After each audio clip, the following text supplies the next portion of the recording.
scales. Alright guys, we're back. So I didn't really finish the one. I made it into a short because I didn't follow the rules, because the maximum is only 20 or 90, not, 12, 11 or stuff like that, minutes, like 19 minutes. That's good. 18 minutes. That's good. But I made it 23 minutes, so let's just go in.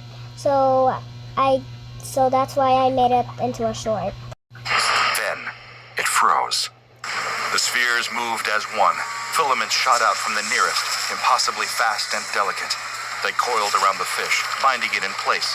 The fish convulsed violently, its body jerking in ways that defied natural motion. Within seconds, it was still. Its once vivid colors dulled to lifeless gray.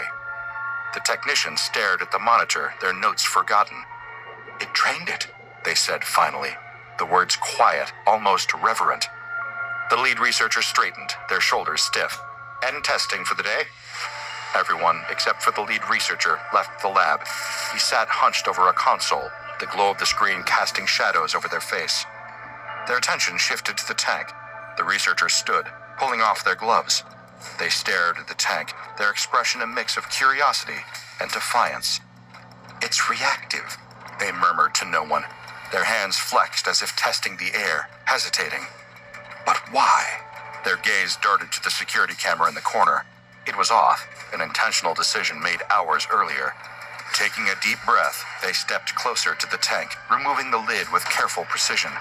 The sphere remained motionless, its surface dull and unremarkable.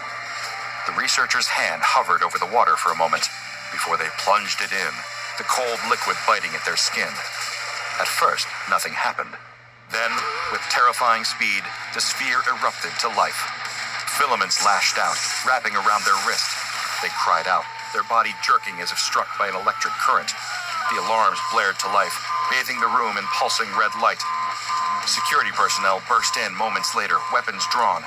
They hesitated at the sight before them, the researcher convulsing, their body twisted in unnatural angles, the sphere pulsing rhythmically, as though it had a heartbeat. "Do something!" one guard barked, but their colleagues stood frozen, their eyes fixed on the scene. The researcher collapsed abruptly. The filaments retracted, leaving the sphere still and silent once more. A medic rushed to the fallen figure, their movements quick and efficient.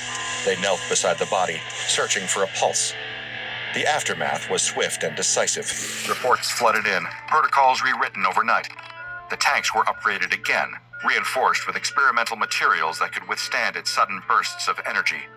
No personnel were allowed near the containment units without express clearance.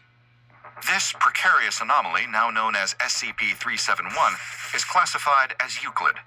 Resembling oversized bacteriophages with metallic iridescent surfaces, SCP-371 displays a blend of biological and anomalous characteristics that make it both enigmatic and deadly. Discovered in the Caribbean, SCP-371 demonstrates predatory behavior, attaching itself to host organisms, including humans. Once latched, it causes systemic failures without visible injuries, leaving victims drained and lifeless. The mechanism by which SCP-371 achieves this remains unclear, but appears to involve molecular-level integration with the host. Captured specimens are contained in reinforced aquatic units designed to mimic their natural saltwater environment. Testing revealed SCP-371's heightened responsiveness to live prey.